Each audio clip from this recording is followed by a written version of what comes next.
साथ हमारे सहयोगी सत्यव्रत जुड़ रहे हैं। सीधे उनका रुख करेंगे और जानेंगे कि जो 426 रैपिड एंटीजन टेस्ट को लेकर अभियान चलाया गया, सिर्फ राजधानी में 426 कोरोना संक्रमित पाए गए हैं और इनमें स्वास्थ्य मंत्री बन्ना गुप्ता और आजसू सुप्रीमो सुदेश महतो भी शामिल हैं।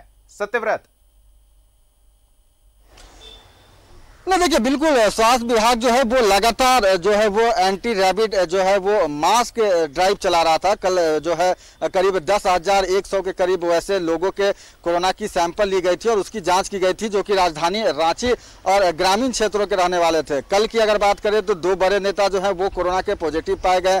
पहले जो है वो आजसू पार्टी के सुप्रीमो है सुदेश महतो, वो कोरोना के पॉजिटिव पाए गए और उसके बाद सूबे के जो स्वास्थ्य मंत्री हैं बन्ना गुप्ता, वो कोरोना के पॉजिटिव पाए गए। मेरे पीछे जो रिम्स का कोविड वार्ड है और वहीं फिलहाल स्वास्थ्य मंत्री बन्ना गुप्ता जो है उन्हें रखा गया है। उनका जो बेहतर इलाज होना चाहिए वो किया जा रहा है। लगातार जो चिकित्सक हैं और वो इलाज में लगे हैं। और वैसे में जो सबसे बड़ी जो समस्या सामने आ रही है कि कल स्वास्थ्य मंत्री बन्ना गुप्ता जो है वो कैबिनेट की बैठक में शामिल हुए थे। चूंकि महत्वपूर्ण बैठक होता है, कई निर्णय जो है वो लिए जाते हैं कैबिनेट की बैठक में, और वैसे में स्वास्थ्य मंत्री का बैठक में शामिल होना जरूरी था। बैठक में वो शामिल हुए थे, लेकिन जो भी दिशा निर्देश जो गाइडलाइन जारी किए गए हैं उसके तहत बैठक की गई थी। सोशल डिस्टेंसिंग और मास्क का इस्तेमाल किया गया था ताकि संक्रमण नहीं फैले। लेकिन फिर भी चूंकि वो बैठक में शामिल हुए थे तो हो सकता है कि अब जिला प्रशासन जो है वो कॉन्टैक्ट ट्रेसिंग करेगी, यानी कि वैसे लोगों का जो है वो सैंपल लिया जाएगा, उसकी जांच की जाएगी।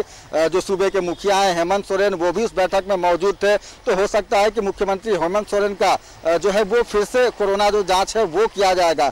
आपको पता है दीपक की इससे पहले भी जो है वो मुख्यमंत्री का 2 बार कोरोना जांच किया गया है। सबसे पहले जब पेयजल स्वच्छता मंत्री मिथिलेश ठाकुर गढ़वा के विधायक ऐसे में आपसे ये भी जानना चाहेंगे, प्रोजेक्ट भवन में सिर्फ कैबिनेट के सदस्य नहीं होते हैं, तमाम अधिकारी और कर्मचारी भी होते हैं, तो क्या सिर्फ कैबिनेट सदस्यों का ही जांच फिर से किए जाने की संभावना बनती दिख रही है, या प्रोजेक्ट भवन में कल मौजूद सभी कर्मचारियों की फिर से जांच की जाएगी? नहीं देखिए, सभी कर्मचारियों की जांच नहीं की जाएगी। जो कॉन्टैक्ट ट्रेसिंग किया जाएगा कि स्वास्थ्य मंत्री के साथ किन दूसरे अधिकारी या फिर जो कैबिनेट के जो सचिव हैं उनकी जो है वो कांटेक्ट, जो क्लोज कांटेक्ट है वो देखी जाएगी और उसके बाद कुछ लोगों को चिन्हित किया जाएगा और उनकी जांच की जाएगी। तो फिलहाल जो जिला प्रशासन है वो इस बात की जो तैयारी है वो कर रहा है, जो कांटेक्ट ट्रेसिंग है। तो जिला प्रशासन अपने काम में जुटा हुआ है। सत्यव्रत, इस बीच आपसे जानेंगे कि किस तरह का इलाज मुहैया कराया जा रहा है, न सिर्फ स्वास्थ्य मंत्री को बल्कि सुदेश महतो के बारे में भी जानना चाहेंगे।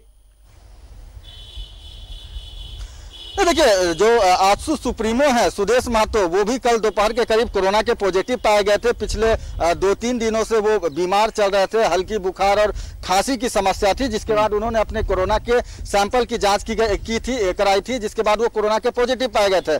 फिलहाल जो आजसू सुप्रीमो सुदेश महतो हैं वो अपने घर पे हैं, होम क्वारंटीन है। चिकित्सकों से हमारी बात हुई, लगातार जो स्वास्थ्य जिला प्रशासन के जो लोग हैं, सिविल सर्जन है, वो लगातार आजसू सुप्रीमो के संपर्क में है। समय समय पर उनके जो स्वास्थ्य संबंधित जानकारी है वो लगातार स्वास्थ्य विभाग ले रहा है। स्वास्थ्य मंत्री बन्ना गुप्ता जो है वो कल ही एकदम कल जो है वो रिम्स के कोविड वार्ड पहुंचे थे, उन्हें रिम्स के कोविड वार्ड में भर्ती कर लिया गया था। आज चिकित्सकों की जो टीम है वो गई थी स्वास्थ्य मंत्री के रूटीन जांच के लिए और कई महत्वपूर्ण जांच जो है वो स्वास्थ्य मंत्री का आज होना है, क्योंकि आपको पता है कि इसी रिम्स अस्पताल में कुछ दिनों पहले स्वास्थ्य मंत्री बन्ना गुप्ता ने अपने हर्निया का ऑपरेशन कराया था। फिलहाल चिकित्सकों से हमारी बात हुई, स्वास्थ्य मंत्री पूरी तरह से स्वस्थ हैं, लेकिन चूंकि कोरोना के संक्रमित पाए गए हैं वैसे में जो भी बेहतर समुचित इलाज होना चाहिए उसको लेकर लगातार रिम्स प्रबंधन जो है वो जुटा हुआ है। बिल्कुल सत्यव्रत, आप भी नजर बनाए रखें, आगे भी आपसे तमाम अपडेट्स लेते रहेंगे। फिलहाल इन जानकारियों के लिए बहुत बहुत धन्यवाद। तो राहत भरी खबर यह है कि स्वास्थ्य मंत्री बन्ना गुप्ता,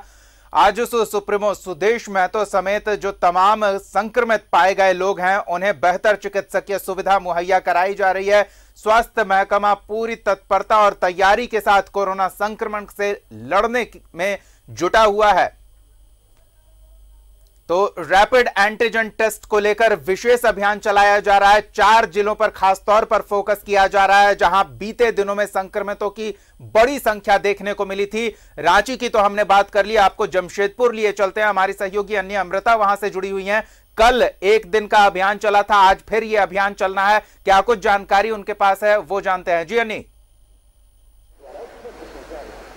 देखिए दीपक, कल जो अभियान चला था, 30 केंद्रों में अभियान चला था और जो जानकारी जिला प्रशासन से दी गई तो 8000 से ज्यादा लोगों के रैपिड एंटीजन टेस्ट किए गए और इसमें 345 लोग जो है पॉजिटिव आए हैं और टोटल कल जिले में 361 लोग पॉजिटिव पाए गए।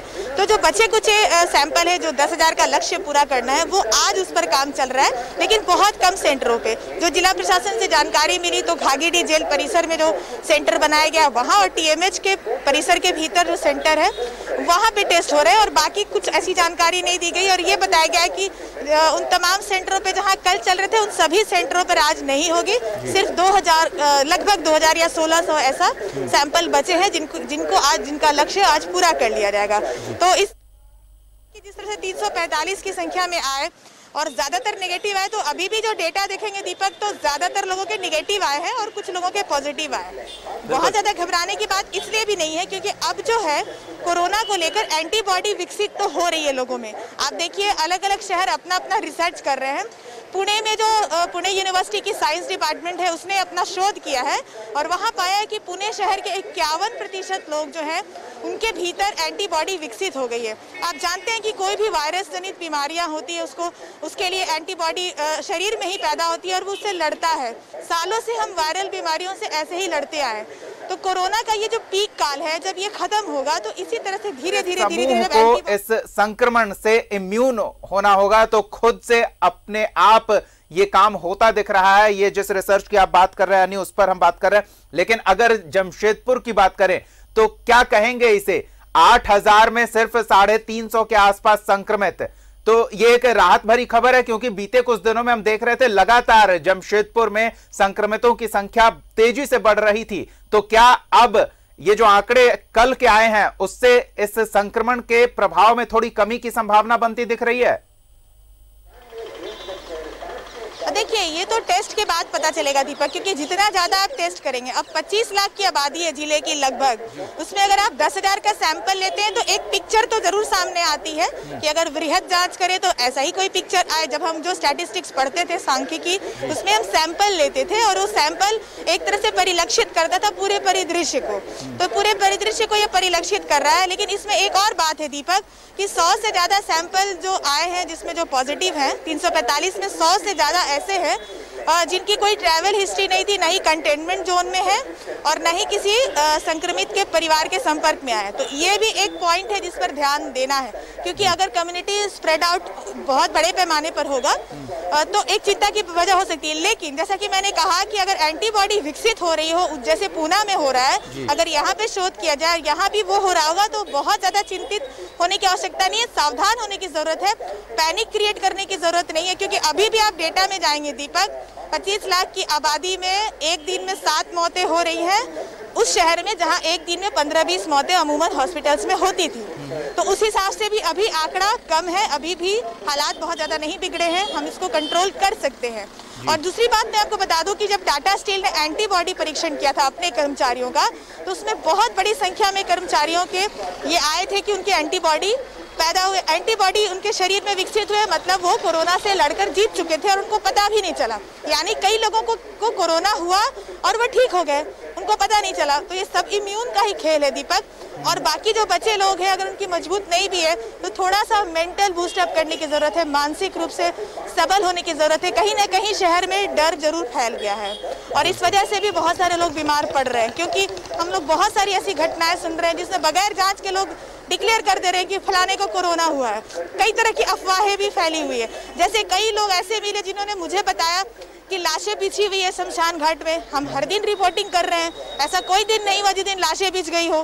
तो इस तरह से जो लोग हैं ना बहुत डर गए। बिल्कुल, अफवाहों का बाजार गर्म है और अमूमन इस तरह के हालात में ऐसा होता है। लेकिन न्यूज़ 11 भारत एक बार फिर तमाम दर्शकों से अपील करता है कि सुनी सुनाई बातों पर बिल्कुल भी भरोसा ना करें। अनि एक छोटी जानकारी और चाहेंगे, ये जो व्यापक अभियान चल रहा है जांच का, इसमें क्या लोग खुद से जांच के लिए आ रहे हैं या फिर प्रशासन द्वारा उन चिन्हित स्थानों पर कैंप लगाया गया है और वहीं के लोगों की जांच पड़ताल की जा रही है?